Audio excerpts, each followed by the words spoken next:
Okay, now officially that is the start of our first AMA. So let's give ourselves a round of applause for actually being, here and present and available and conscious and all the things that we're supposed to be for an AMA. All right, so for those people tuning in to start off with, I guess we should introduce the concept that we're all exploring here, right? So this is some of the in-residence team, and some of us are in coffee shops and places that make random noises, so apologies for all of that. Hello, Helga. And the in-residence team are the go-to trusted experts in our community that for an entire year have committed to be people that you can schedule appointments with, ask questions of, and just generally get help from as this coherent in-residence team. So we'll do some introductions around the table in a minute, but let me just tell you about the format for today. It is quite literally an ask me anything. So we're gathered together to try and handle any questions that come our way. If we can't handle them, we will say a lot and then do a follow-up conversation afterwards. This is being live streamed, so all the questions you ask will be seen by other people. And if you want to do a private session or something that's confidential, then obviously you can handle that separately. And there's a link that we will share in the chat in a second, which is how you can book an appointment with any of the in-residence people here now or in the future across the next 12 months, which is our commitment to the community. So we've got some questions that have happened in advance, and we'll try and cover those, but we'll give priority to things that are in live with people that are attending in live with us right now. And then when we've covered all of those things, if we've still got time, we'll go to those. But let's do some introductions. And I'll sort of, in my mind, we'll go from Pedro to Jana to Biraj to Helga to Tiana, and then back to Rachel, and then probably Nick at the end there. Rachel and I are sitting next to each other, so we'll be in random mute exchanges as we go through this as well. All right, so let's go to Pedro. Pedro, would you mind awfully introducing yourself? Of course not. Hello, everyone. Nice to be here. What a pleasure doing this first episode of our Ask Me Anything. I'm Pedro. I'm talking from Portugal. I work on change management, helping companies thrive in this challenging times, and I'm a mentor and a coach to startups. And I'm delighted to be here, and hopefully I'll be of use to answering your questions. Of course, you are the CEO in residence, right, Pedro? Excuse me. Thank you for reminding me. What a big mistake. Sorry. All right, Jana, who are you? Good evening, everyone. I'm so delighted to be with you all here and with you who's watching. So my name is Jana. I'm actually leading a consultancy firm in London. We're specializing in software development, agile project management, and security. So we're working with some very big corporates and also some smaller startups. And I'm here with you today to help you out how to streamline your processes and essentially that create an awesome customer experience. I guess maybe what we could do in intros is what is your superpower, right? But I can tell everybody that Jana's superpower is she is obsessive about details, right? That is her strength. What do you think your own superpower is, Jana? Do you think I hit that one on the nail on the head there? I did, and I get shy every time you say it. Yes, I'm a bit of a hard taskmaster. What can I say? And you're in Norway right now, right? So yes, I am in Norway. I have to say I look a little bit more warmer than the majority of you on the call, and so some of you are in Brazil. But yes, here it's -8. So hello from frosty Oslo. Thank you for that. Biraj, who are you? Well, lovely to be here, guys. And Stu, I think that was a lovely tee up actually to myself as the executive coach in residence here, because I specialize in coaching specifically on talent and strength and working with entrepreneurs and business owners to understand what they're naturally great at and how they can apply that to their business, but also to understand the strengths of their team so that, again, you guys can know where to play and add the greatest value, but also how to navigate and manage the things that you or your team don't have. My background is as an executive in the corporate world with a technology background. So working with sort of tech startups in a coaching capacity is what I do now full time, and why I'm here in this Ask Me Anything. So yeah, it's been fantastic to be part of this group, and look forward to many more as we move forward. All right, where do we go next? I guess we go to Helga, right? Helga, who are you? Hello, everyone. I am Chief Sales Officer in residence here with this marvelous group. My superpower is I am obsessed with value selling and client centricity. And around that, I keep myself busy supporting leaders and professionals who are responsible for growing business, for business development, to improve their results in their prospecting. I also create and run programs, deliver programs at Nova University, the executive education in Portugal. I'm mentor to startups, and I just love everything sales related. Thank you, And before I forget, and I'm also the devious mastermind of an event dedicated to sales professionals called Sales Shaker. Sales Shaker, nice one. All right. Tiana, who are you? Hello, guys. Super nice to see everybody.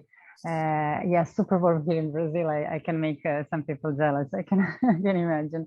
I'm a software engineer turned product manager, and basically my mission / superpower is bridging the business and tech. So I usually help founders, techies or non-techies, go from their amazing idea to the actual launch of a digital product. All of that in a super agile and lean way, leveraging the remote work, expertise on demand, and the power of communities. Thank you, Tiana. I guess it's what, -15, -20 where you are right now, right? Close to that, 20, 25, 35. Thank you for that. Okay. All right, Rachel, who are you? So I'm a CFO in residence. I've got my own accountancy firm. I've also got a pension trustee company. And I also sit on the board of a couple of other client companies as their CFO at the moment. I don't know whether I have a superpower, unless you can say it's flying. But business-wise, I've always focused on cross-border tax planning, helping people efficiently move around the world, set up businesses in different locations, and things like that. So what we're not allowed to call the racier side of tax planning these days. Thank you for that, Rachel. All right, where do we get to now? Nick, where are you, Nick? Who are you? What's your superpower? I'm unmuted. Yeah, thanks, Stuart. Yeah, so it's great to be here, great to hear and amongst you. Yeah, so I'm Nick Eversett. I'm actually living in Southwest England, not far from where Stu lives. And I'm the CMO in residence. I'm a practicing fractional CMO, so I work with quite a lot of different businesses. My focus is tech businesses, SaaS and platform businesses, partly because I just find them really interesting, and they're fascinating to actually support startups developing their businesses in that way. If I have a superpower, I think my superpower is really focus on strategy. It's about helping businesses really get their marketing strategy nailed down and make sure they're actually just doing the right things in the right ways. Thank you, Nick. Now, I just need to warn you that I'm going to ask you about the Tam, Sam and Som question I know, in a minute. Sam, okay? Song, don't so worry just about get it. ready for that. Okay, yeah, a couple ready. of minutes away, but get ready. Okay, and we move to Chuck. Chuck, I need to ask you, what is your reason for being in the cosmos? That is a question that I continue to want to try to answer. First of all, I apologize. I ended up in some nether closet of Zoom, and so thanks for letting me back in. I don't know how I got there. At any rate, my shtick is helping the world figure out how to tell the world what it is that they do. It's story. It is really trying to take people beyond their perception of communication in this field, meaning their pitch deck. It's well beyond pitch. Story needs to begin the day that you start thinking about what it is that you do. So I've been in the communication world since pretty much the dawn of time. Moved over to this wacky startup world about 10 years ago. They lack what my large corporate clients had. What is that word I'm looking for? Money. Well, that's what they lack. But still, I'm just delighted to meet some extraordinary people. And the way I apply my craft is, aside from mentoring and coaching, I run a masterclass in strategy and story. model that I've developed and been teaching for about 20 years that I adapted for the startup world.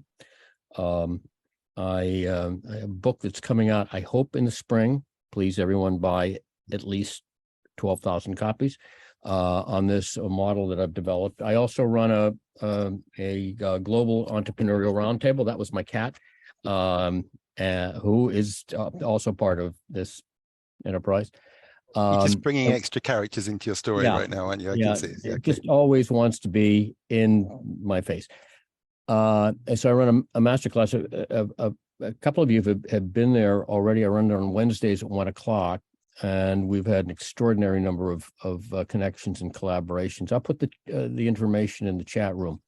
If I have a superpower, it would be, because I'm not a technical person, is being able to bring simplicity to people's messages. I find that startups always want to tell me way too much, and they want to tell me how they do it, and they want to tell me in complex terms. And when I say, what do you do? After they tell me, I want to say, that's really nice. I want a follow-up question. Well, what do you do? So my job is to help them figure out the simplest way to explain the world, what they do and why the world should care. And my challenge today is to try and get this group to keep their answers to under an hour. How's that going to work? I have no idea. It will never work. But look, we've got some UK representation. We've got some Portuguese, some Norwegian, some Brazilian, and even a Bostonian allowed in the room today. And I've got my tribute jumper on. So here we go. I've got to just pick that up for a moment. All right. And let's see if we can answer some questions for some people. So welcome to Daniel. Daniel, I don't know if you're in Taipei today or where you're hanging out watching this, but thank you very much for being here. Your question to start off with in the chat: we can learn many skills from work or via internet easily, then what is the value of pursuing a master's or PhD degree? This probably should go to you, Helga, to start off with as a resident lecturer. What will you recommend young entrepreneurs to study in university? What do you want to do with that? Don't just say you should study sales and you should come on my course, okay? Listen, you don't need to come to my course, but I can't think, I'm not even, Nick is here. Nick's going to keep me true. Because it's about lead generation, sales and marketing ruled together. The world is going towards convergence. It's not even about functional alignment anymore. And I can't think of a better life skill than to know about sales, business development, lead generation. I can't think of anything that's more transversal to anything that you could possibly want to do in life, whether it's volunteer work, working for a public institution, or indeed being in the private sector. That's my vote. I think we better go to the executive coach in residence. Biraj, what would you say people should go and learn at university? Yeah, do you know what? It's a great question, and one that I have many conversations with my 13-year-old about as well, actually. Not that he's doing a master's or a PhD, but actually it's a question that I usually respond with, well, there's certain things you have to go and learn if there's a specific industry that you need to be going into. But actually, as Helga has referred to there, there's some generic life skills that are just amazing to have. But one thing that I would stress here is think about the areas that you are naturally great in and spend your time building upon those natural greatnesses that you have, as opposed to trying to identify, I'm no good at this, I don't really know how to do that, I'm going to go and spend the next year, 2 years trying to learn those things. Because with a strength-based mindset specifically, if you build upon your greatest talents, then you have much greater chance of success in those areas. If you spend a lot of time fixing your weaknesses, then yes, you prevent failure, but you may only get that to an average or a good level. Instead, what you need to be doing is understanding how to build on what's already great for you, but learn how to manage and navigate and partner and collaborate with the things that you don't have or the things that you can't do. So I would say when it comes to learning, build upon the things that already come naturally to you. If you're a great communicator, then go and spend time with Chuck and learn more about communication. If you're a great salesperson already, go and spend time with Helga and learn more about sales.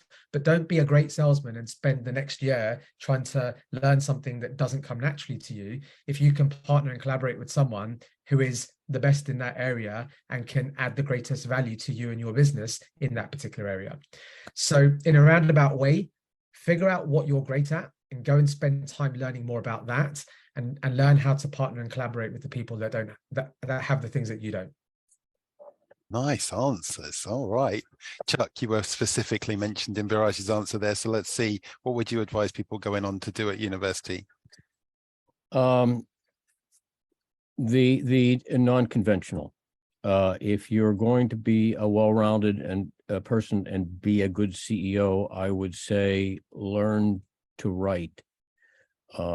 Aside from all the skills that you can pick up that are in your subject matter area, it's one thing to be a subject matter expert. It's another thing to be able to explain what you do to the rest of the world. We don't do anything on our own. We all need stakeholders. We're all relying on others, whether they're people who are going to fund us or buy our products or work with us or do our work.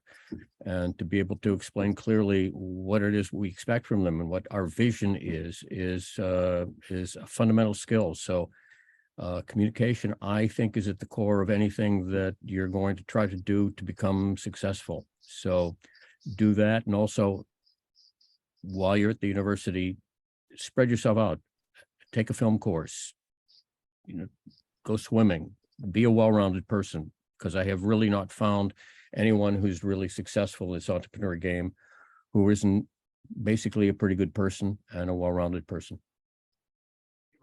Thank you, Chuck. Interesting how all the different things overlap and also sometimes are contradictory, right? You ask 12 people a question, you'll get maybe 13 different answers. Let's see what happens. Jana, what would you say people should go and do? A young entrepreneur going to university, what should they be studying and why? I wanted to kind of build up a little bit on the things that has been mentioned here. We're talking about different skills, right? I think finance is definitely, or financial understanding is definitely something super important, sales and marketing. But I think what kind of, if I can put all around it, it's what I call growth mindset. It's continuously learning, continuously developing. It's so important because even from technological perspective, we're running so quickly. So you always need to understand what is happening. You always have to anticipate what is happening. So, and do it consistently, coming from someone who is very into detail oriented. So consistently learning, consistently taking new knowledge into practice. I think this is really the key, to be honest, because we sometimes do learn some frameworks and then we sit with them, but it's all about how can we improve, how can we do something better, how can we provide our services better, how can we learn a methodology and improve it. So it's really is about this growth mindset. That would be kind of my 5 cents. Are there any kind of courses that have growth mindset in them? Like where does one find a degree in that? A course in growth mindset.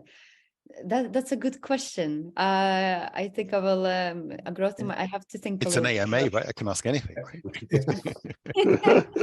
If you like, I can suggest a great first book to read. Probably the best book ever written on growth mindset, and it's by an amazing writer called Carol Dweck, spelled D-W-E-C-K.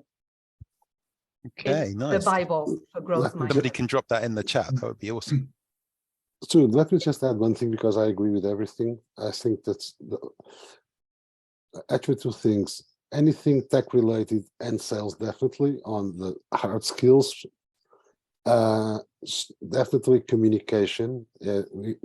Probably the biggest problem in all organizations I know, because people do not invest developing communication because it's natural. We all are born with that ability, and that generates a lot of problems, especially internally. And finally, leadership. I think it's completely mandatory to learn and develop leadership skills, because if you are trying to build something, when it's just adding something to a better world, you need to be able to be a great leader, not just from your team, but from I would say a more broad standpoint, and that is something that is not being taught on many universities. Thank you. Jana, there's no need for this etiquette of putting hands up. You just shout over top of people, particularly if it's Petro. Don't worry. Well, just to chip in a bit, when I was at university, I ended up doing a mixture of economics and philosophy, which was a kind of weird choice. But one thing I did enjoy about philosophy was it gave you thinking practice, and it prevented you from just sitting in your own head and just thinking that you got the right answer, and to start to look at things from different perspectives. Now, I'm not suggesting that everybody should do a philosophy course, but I think the ability to be able to go outside your own thoughts and trying to look in them is really important to help anyone to actually develop a business or any other project. That sounds dangerously close to emotional intelligence, Nick. Is that what you're saying? I think you need to be, well, actually, going back to Pedro's point, a leader that's not emotionally intelligent is no leader. So that you have to have that if you want to actually. George W. Bush did a good impression of leading a country for a couple of years. I'm not sure there was that much emotional intelligence there, was there? A good impression, you said. Let's try and bring Brazil into this. Tiana, what do you think? I think Pedro already mentioned, but I would maybe just emphasize something related to tech. It doesn't necessarily mean you have to become a computer scientist, but almost any time you have this kind of conversation, somebody asks about finding a technical co-founder. I think we even have a question like this today, and this is something I keep hearing for years and years.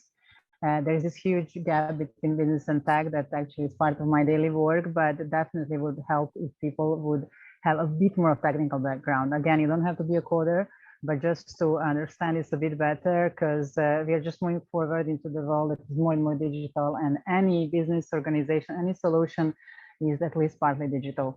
So even if you're not, as I said, like a computer scientist, I think having some kind of technical skills would be super helpful. Yeah.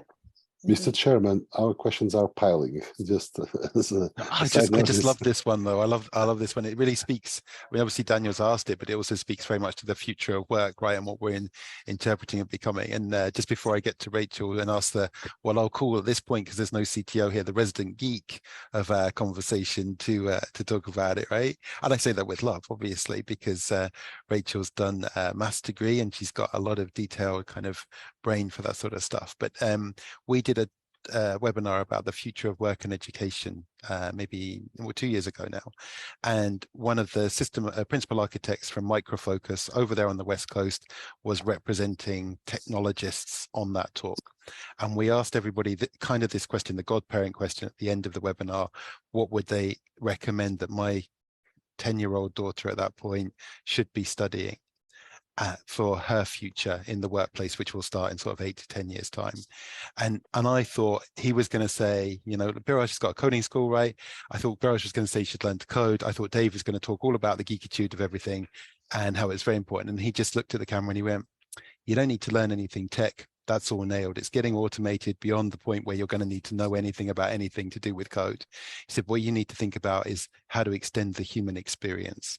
Go and learn how to be empathetic, go and learn how to talk to people, go and learn how to do stuff like that. And I was like, never expected that to happen at the end of this webinar. But for his perspective, he just feels like he drew a diagram on it on the webinar, and he said, this is the system of the enterprises we work with.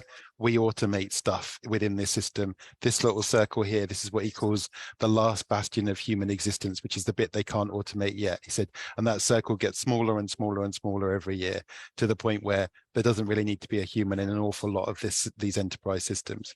So when you haven't got all that to worry about, go and enjoy what is life, and go and have skills, go and learn skills to enjoy that life and extend that experience. So I'll just throw that one in there before I get to, see, I bought you a couple of minutes there, Rachel. What do you think people should be studying? So I think this agrees with what some people have said and possibly disagrees with what other people have said. I think what you should study is what you absolutely love. Use it, doesn't matter on the subject, use it as an opportunity to learn to think, build your networks, get to know the people who are going to be your peers and your support group and your mentors for later. And then you've got books for developing things and mentors for developing things like the growth mindset, leadership, and everything else. Those are very difficult to teach in a formal context, but it's something you're going to get more out of experience from the people that you meet while you're doing your further degrees. Yeah, I absolutely agree with that. And I was just reading the question again. It's really interesting, actually, because the question is here about the skills that you can learn from work or via the internet, but then what should we go and learn at university? And I think actually thinking about this again, they're actually quite different in that what you go and learn at university might be specific to the career that you are choosing, or that subject matter expertise that you're leading or moving down. But actually, as Rachel just said there, learn how to network and connect with people, because it's that network and that connection that you can then lean upon when something comes up that you weren't taught at university, or you haven't come across in life previously. Be that network of people and those connections that you can then lean upon to say, guys, I'm a bit stuck here right now. I don't know how to do this, or I need help here. Has anyone been there and done this that can share some information, some wisdom and knowledge with me? So I would say, go and learn how to network, go and learn how to communicate, and go and learn how to connect with people, because it's that solid group of people that will help you move forward in life. Nice one. And I think given that we have the master of networking on the call, I think we should just refer to Chuck here a second and say, if anybody's free on a Wednesday evening, Chuck's Roundtable, I think, what have you got now? 132 editions of this Roundtable, more than 10,000 connections made. I mean, how does the master of networking do it, Chuck? You just have to be open to let people share. The extraordinary thing that's happened, we started this when COVID started, when we knew we couldn't meet in person. It started out with a handful of people that I pulled together who I trusted, who pulled more and more people, and now we have about 500 people who've been invited to join. We get anywhere from 20 to 30 each week. We spend about 90 minutes, which goes very quickly. But the extraordinary thing that happens is, while we're sharing our ideas and talking about our successes and celebrating our victories, we also are open enough to talk about the challenges that we have. But the extraordinary thing that happens is, most of the conversation is not me, people talking about themselves. Most of the conversation is people helping other people. So it's an extraordinary community. It's my favorite, probably my favorite time of the week. Someone said, are you monetizing this? And I said, no, it's the opposite of that. I'm subsidizing it. But it is, on the other hand, it's just, it's an absolute joy every week to find out how many people connected. We do some amazing stuff in that 90 minutes on a Wednesday, but where the magic, where the extraordinary stuff happens is between Wednesdays, when people connect, when people link up. We have had, as I said, over 9,000 to 10,000, we've lost track, connections and collaborations, people helping each other, job leads, referrals. We've had partnerships come out of it.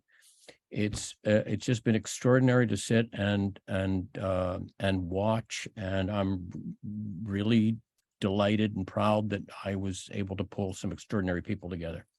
So, like I said, I put in the chat if we want to share this with anyone who's really a member of the Canopy community, whether you're an in-residence expert or someone who simply is looking for some support. It's a great global network, and I would like to invite any of you who would like to participate to come. I mean, I don't want to give you too much of a testimonial here, Chuck, but I would say Canopy is based upon the word serendipity. We're pretty good network in our own right. All of us on this chat have a network and connections and professional relationships and strong friendships across a global community. And where I go when I want to meet new people and find out new stuff is I go to Chuck. I go to Chuck's Roundtable. So does Pedro, right? We've met some amazing people through that didn't even touch the sides of the community that we're part of. So it's a really special place to go. And I thank you for what you've built there. Well, thank you for your support. All right. So Daniel, we've answered in a billion different ways what you go and study. I guess the Helga, you had something you were trying to say earlier. Just bring that one in. Just very, very quickly. Thank you, Stu. Just to pick up on what Biraj was saying, I think it's important to point that, and also on what Rachel is saying. We also need to kind of understand that universities are playing catch up right now.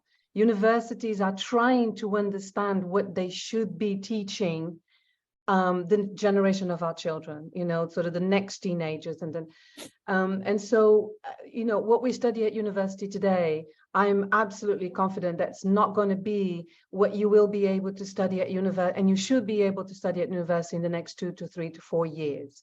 The other point that I would make, that's with the good universities, the ones that are able to even pivot and respond to this trend in time. The only other point that I'll make very quickly is that when we talk about selling and sales, it's important to understand that most people today have a very antiquated view and perspective, understanding of what sales is. And when you think about what you do, whether you're running a startup or you work for a startup, if you're coming up with an idea, whatever stage in the process you're at, the one thing that you need to do, that you have to do, is to understand the power to influence others around you, whether they are customers, potential customers, people that you want to come and work with you. If like Biraj and Jana, I believe, was saying, if you're working to your strengths, you still have to find people around you that you can build a team around. And so you need to get them, you need to influence them to come and work with you or for you. All of that power of influence and shaping somebody's mindset that way, that is in a way selling as well. And that is fundamental to selling and all of the soft skills and hard skills that go with it. Thank you. So let me just add 3 phrases. It's amazing how we are still discussing the need to increase this search for more impact and the ability to actually deal better with people. Dale Carnegie wrote an amazing book about that back in the 40s. You know, it's amazing. Just 80 years ago, something like that. So this just as a thought. The second thing is, most of the jobs kids are going to have are not yet invented, and schools have to do their own way. It's the way the planet works. But there's something here to add, which is there's a problem with generations that very different. Generations are very different, and today we see in government and in leading institutions and in teachers on the teacher side, basically baby boomers and in their careers and Gen X, and they are teaching millennials and Gen Zs.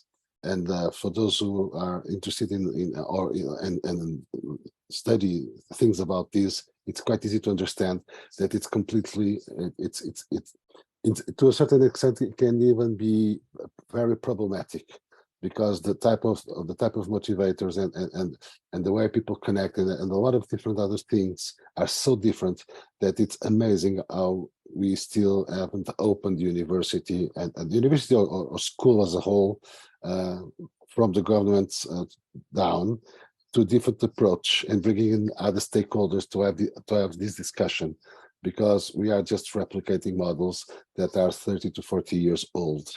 And well, best of luck to us all. Thank you.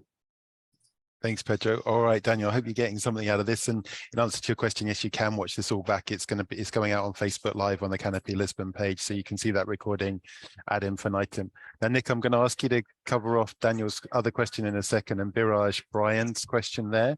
You can just get a look at that. And just while you're getting ready for that, I would say, interestingly, in the forecasts of jobs for the future, psychiatry is one of the big growth industries, and it's expected to be because as human beings we're going to have to learn to cope with so much change over the next 20 or 30 years, that actually how to deal with mental health, how to get advice and support around that stuff is supposed to be one of the big growth industries that already exists and is expecting to kind of explode. So just a random thing to add in there. So Nick, can you answer in short order on Daniel's thing around about market fit and strategy? Market fit. Yeah, absolutely. Yeah. Yeah, I mean, I think the answer is in 2 parts. Yes, there are definitely things within degrees and master's courses that kind of help you with various models around how you might actually generate strategy and looking at markets and so on. However, ultimately, it's an investigative issue. It's actually going out there and finding out what customers actually want, and learning that, and then applying it to your strategy. So you can't really do it. You can't do it without actually being in the game somehow. So you have to actually kind of be involved in the actual process of understanding customers and working through that. You use the models to help you. So if you've got some, if for example, the thing I did think when I read that, I thought, well, if you've got an idea that you want to actually go out and do, and you're worried about market and strategy, don't worry about that. Go out and start working on it, because that would be the best way of developing a strategy and understanding markets and market fit. I guess you just said the equivalent of there's no kind of equivalent of experience, right? You just got to go out. I guess that's why I'm saying get experience and actually trying and failing sometimes is the best teacher. Thanks, mate. All right, Brian. Brian's question, Biraj. What do you want to do with this one? It's all about navigating a midlife pivot. Yeah, I don't know how you can answer this in one session. We could be here for and in under 5 minutes as well, Biraj. Many sessions to cover this one. Look, it's a huge point, and it's one that many people are going through right now, specifically kind of during and post COVID as well. I think a lot of people are taking stock on what is their purpose, what is their values, what is important to them. And a lot of my clients at the moment are realizing actually it's more than just the job that they're doing. It's very much around the purpose.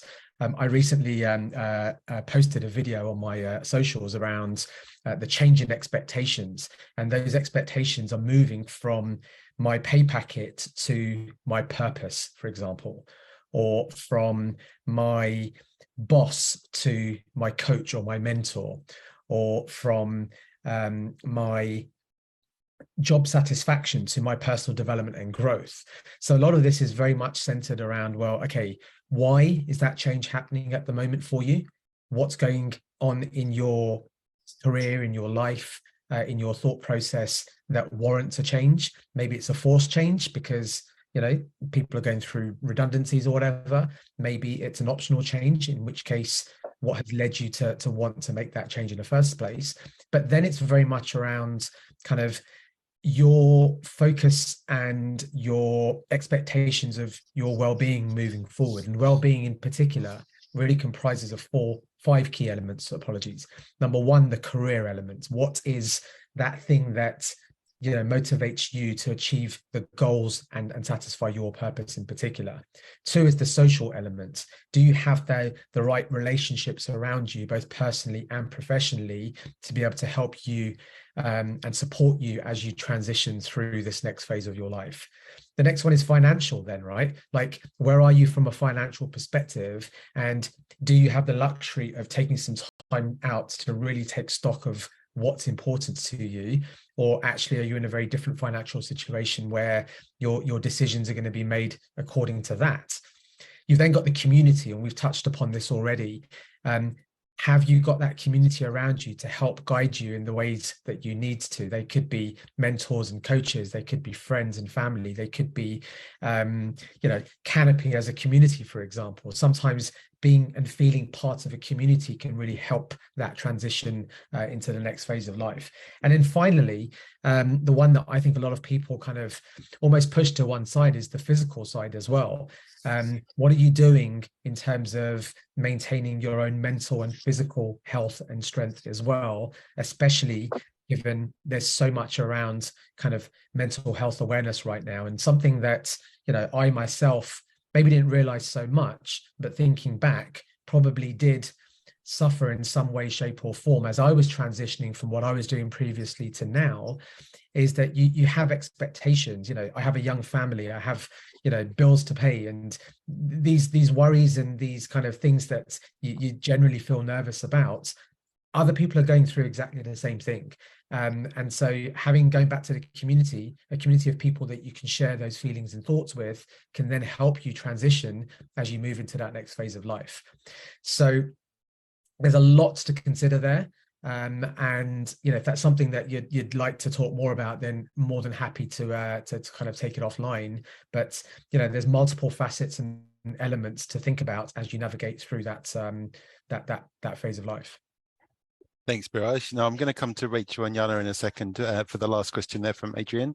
But just beforehand, I wanted to share with Brian. So Biraj and I come at things from slightly different perspectives on things like pivots and developing careers and stuff. But interesting, although we use different tools, there is a bit of an overlap about the way we talk about things. So from my perspective, when you talk about midlife pivot, I would say when I'm teaching startup founders about pivots, we literally stand opposite each other and look at our feet.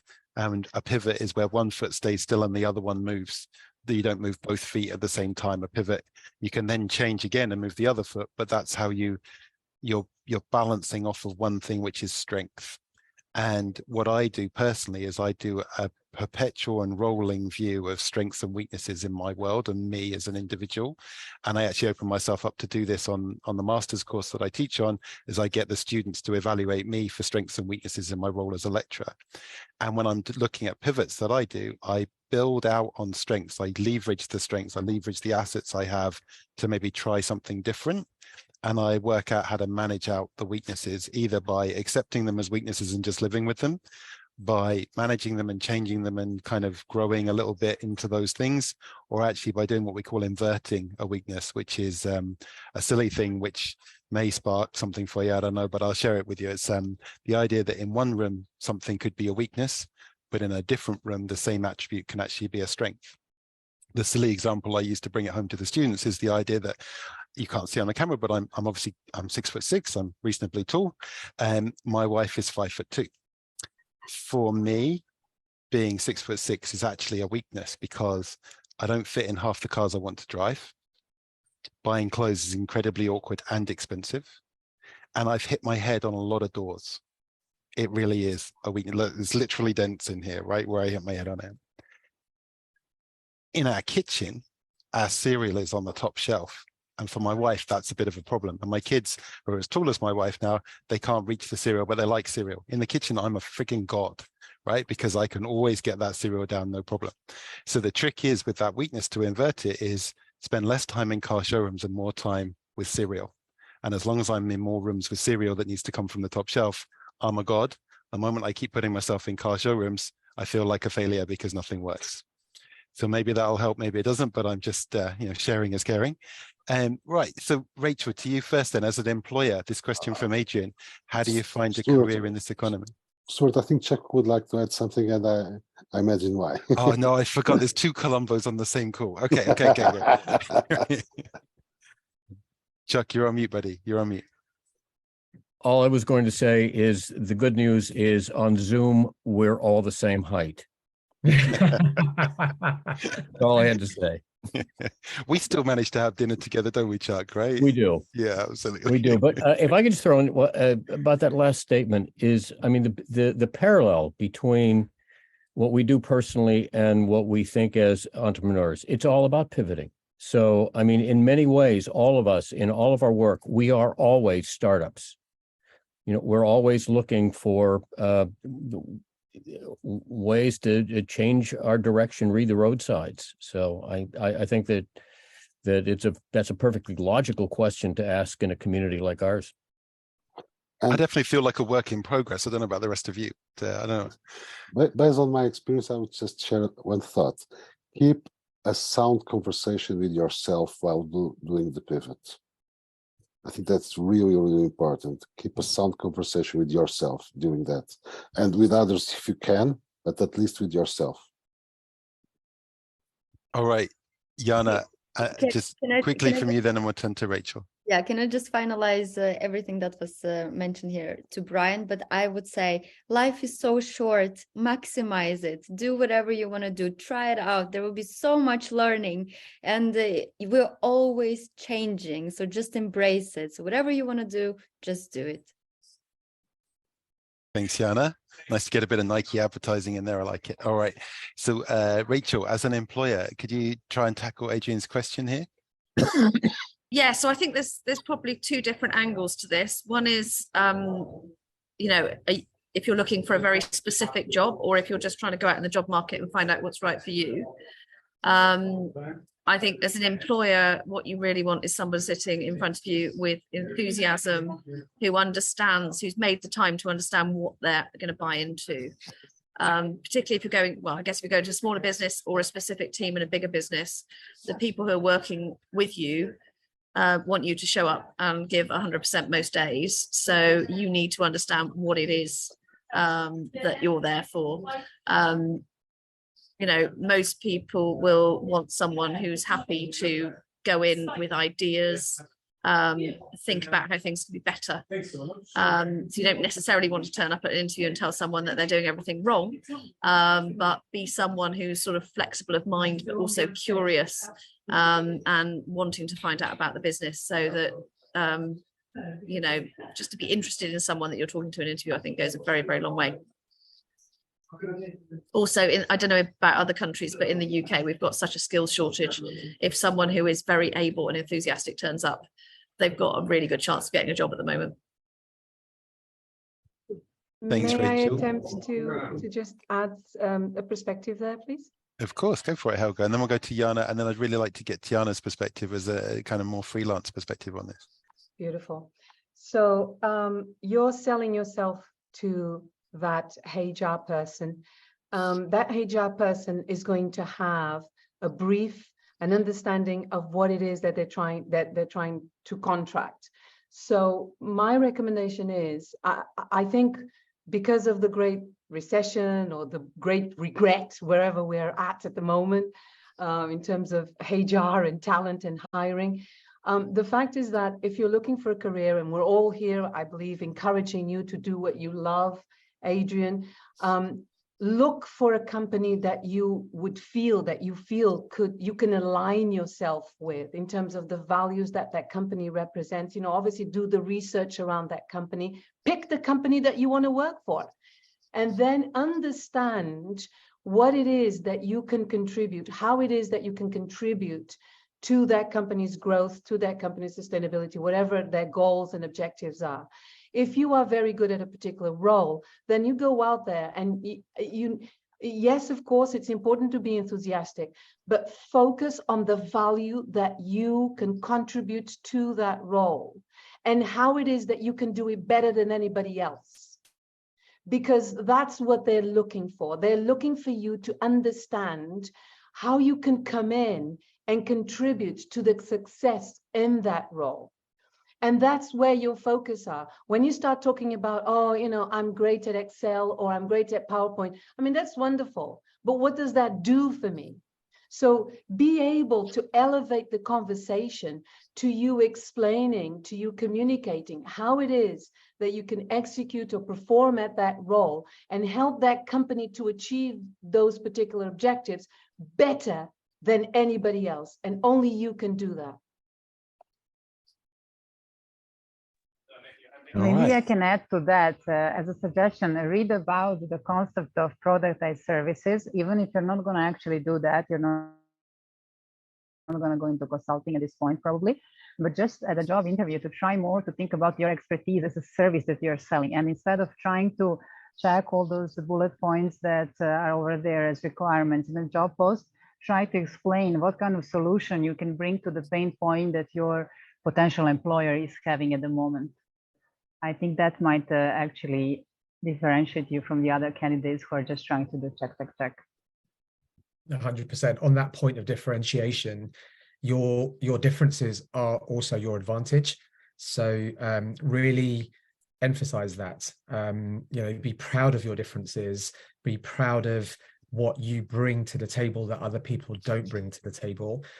Because as we've said, anyone can go and learn how to use Excel, but you can't necessarily learn how to be empathetic, or you can't learn to be, you know, naturally strategically thinking or something like that, right? So bring your differences to the table. Of course, there's core skills that people might need. And I think a lot of people get misunderstood in terms of skills versus talent. Skills are things that you can learn over time. Talent is something that is inherent. I'm certified by a company called Gallup, and Gallup's definition of talent is your natural recurring pattern of thought, feeling, and behavior. The natural way in which you think, feel, and behave is unique to you and only to you. No one else will think, feel, and behave in the same way that you do, but other people can do Excel just as good as you can. So don't worry about those micro skills necessarily. Of course, there's a number of skills that you need to have to be able to be qualified to apply for a job. But in the interview process, bring out what your natural talents are and the things that differentiate you. Because as I said right at the beginning, your differences are also your advantage. So I just had looking into Adrian question, trying to add a different angle. If you may be also asking about there are some barriers. Okay, it's not on our side; it's on the other side. How can we tackle them? And I think the only good answer for that is be yourself. Because if the company is hiring a character and not you, it's a mistake for both parties. So this brings to another thing, which is when you are preparing for that job interview or to apply for that job offering that you saw or whatever, or to have that be introduced to someone that is relevant on a company where you love to work, you should take the opportunity to look inside, which is painful. That's why there exist people like Biraj to help you do that. But look inside yourself. Try to really be aware of who you are. Be aware of what can you add, what do you bring, and considering also the things that you acknowledge you're not the best in the planet, but be really honest with yourself, prepare yourself, and then move forward and be yourself with that person. I'm not saying to be too humble or anything like that. I'm just saying don't play a character, because it may end up that you are so unlucky that you get the job, and then comes a huge disillusion after that. It will be completely negative for you and for the company, and not just for your reputation. I'm talking about to you, directly to you, because you're going to have a lot of bad feelings around it. So take this opportunity to before thinking of, I would say, mechanic things like how do I have the best CV or whatever, start by building a better understanding of yourself and then move forward. Yeah, I was going to just agree with Pedro there and follow on from that. Part of our recruitment process, we do some quite detailed psychometric and personality tests. And we do it between the first and the second interview, which can lead to some very interesting follow-up questions to things that people have said during the first interview, because we can really drill down and ask for examples where we get results which are at odds with what they've told us. And yeah, I mean, sometimes it's because people do not answer personality tests very well. But other times, somebody's been trying to present a front interview and they just, it just hasn't held up once they've done a test and been asked to give examples. All right. So listen, we're just about out of time. So I'm going to give my 2 penneth on this topic, and then I'm going to do a check-in with everybody around the call just for our last words you want to give out on this webinar. But I'd just like to thank everybody who's contributed questions beforehand. I'm going to write to you with the answers to that, because we haven't got to any of those questions today. Thank you for the people that have attended live, and people like Daniel and Adrian who've asked questions live. And thank you for everybody who's on the live stream watching, who you haven't been able to participate in the chat and stuff. And I hope to see you here again in a month. So my 2 penneth on this topic, and then I'll check in around the group.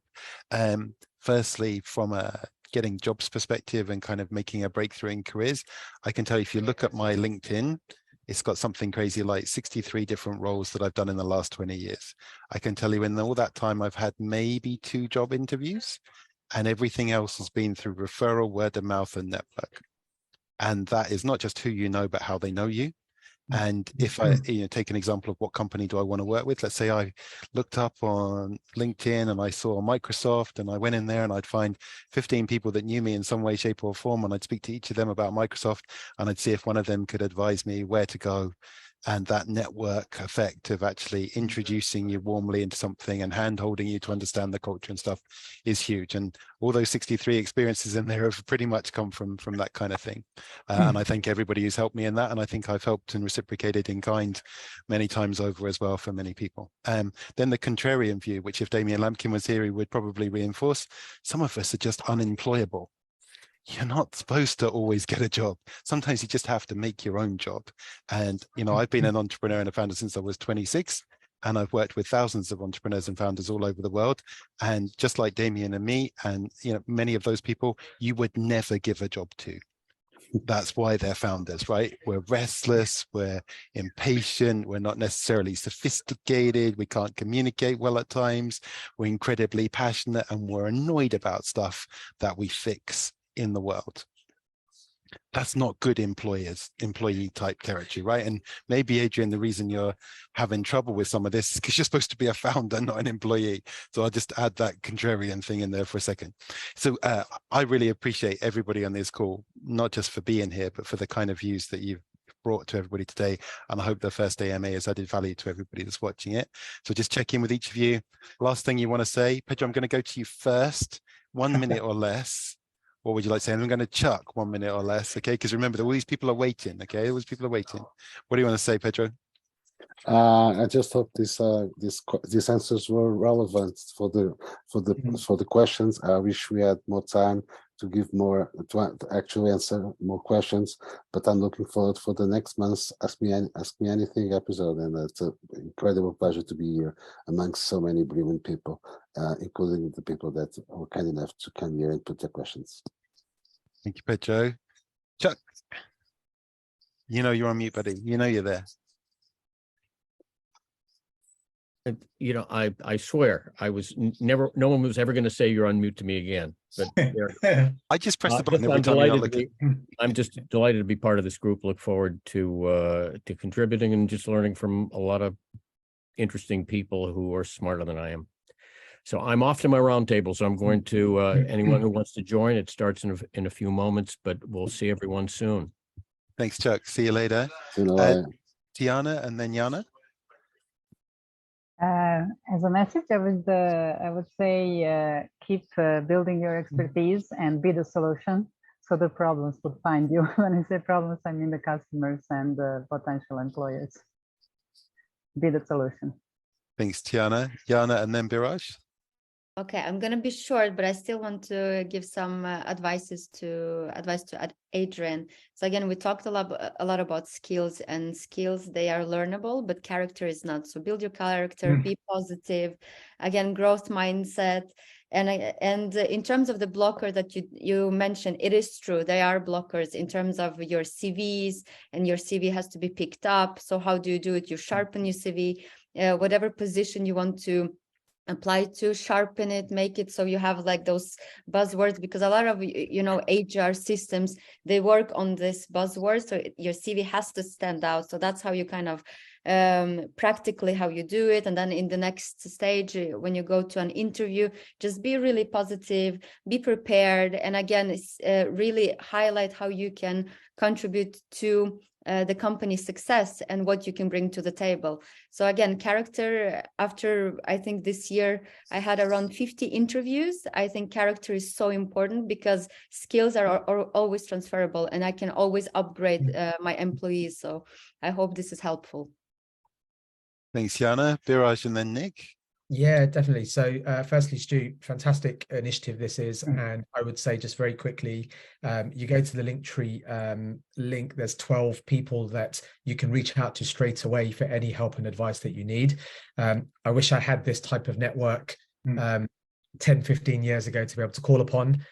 So make the most of this, because this is gold dust, and there's amazing people with amazing experience and amazing networks that you can lean on. So use it. Thanks, Biraj. Nick and then Helga. Yeah, Jeff, thank you very much. I've really enjoyed it, and I hope we've all actually added a bit of value to the people who've been here. Just to say on the marketing side, some of the questions were quite in depth. If you do want to find out more, I'm there in the Linktree alongside Biraj, and I'm very happy to help and talk to anyone. And just wanted to pick up also on what I had character written down actually. So Jana's always ahead of me, always one step ahead.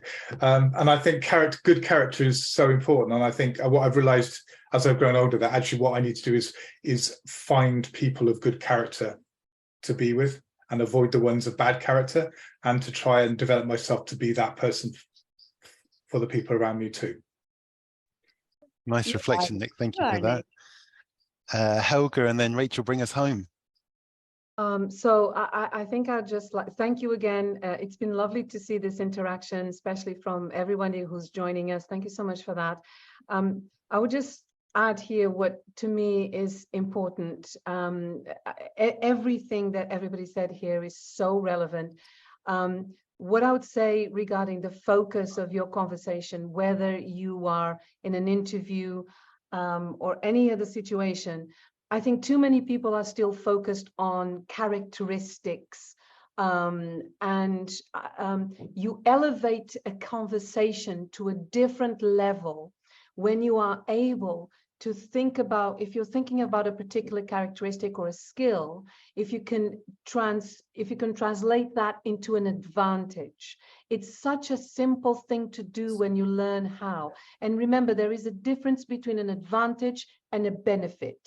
But when you can at least be able to have conversations that talk about the advantages related to something that you do or that you've learned, whatever it is that you're doing, if you can just elevate that conversation, step away from the characteristic, unless you're talking to a technical person, of course, then it's important. But if you can then translate that to an advantage on how that person can win, you know, through that characteristic, then you are elevating the conversation to a completely different new level, and a more important level, valuable level at that. Thank you, Helga. Rachel, bring us home. Oh goodness, as the resident geek in the room, I can probably do that. So I think, I don't know, the big thing I think from all of this is it's always good to leverage your networks. This is clearly a fantastic network. I feel like I've learned loads from just listening to everybody chatting around me this evening. But yeah, show up, learn how you are so you can show up as your real self, I think is a big thing for me in terms of anyone who's job hunting. But try to get around those HR blockers by utilizing your network, I think has got to be the key in this world in terms of all kinds of different opportunity, whether it's a job, a business partnership, a support system, anything else. But yeah, thank you everybody, it's been brilliant. All right, thank you, Rachel. So I think that's everybody covered, and I would just say that we've committed to do this every month across 2023. My goodness, it's going to be 2023 any minute. And what that means is there's a chance here to ask any questions you want of any of the CXOs in residence that turn up and are part of this. And you can use our lenses on the world to kind of bat ideas around and help you progress. Our role, Canopy's role in the ecosystem is to be of support, to recognize that we're all connected in some way, and that by supporting each other, we create greater strength in our community. So I hope you've seen all that today in what we've done. Please share this link with others. It's completely free. It's on Facebook Live for you to just distribute and share with people that you think will find it relevant. And we hope to see you in a month's time. In between, there's the link tree with everybody's Calendly's or self-serving kind of booking links in there that you can set up an appointment with any of the people on this call at any point during the month. You don't have to wait for the AMA. But brilliant to see you all. Merry Christmas, everybody. Look forward to seeing you all again next year. Thank you so much. Thank you. Christmas. Thank you. Christmas. Merry Christmas. Bye-bye. Christmas.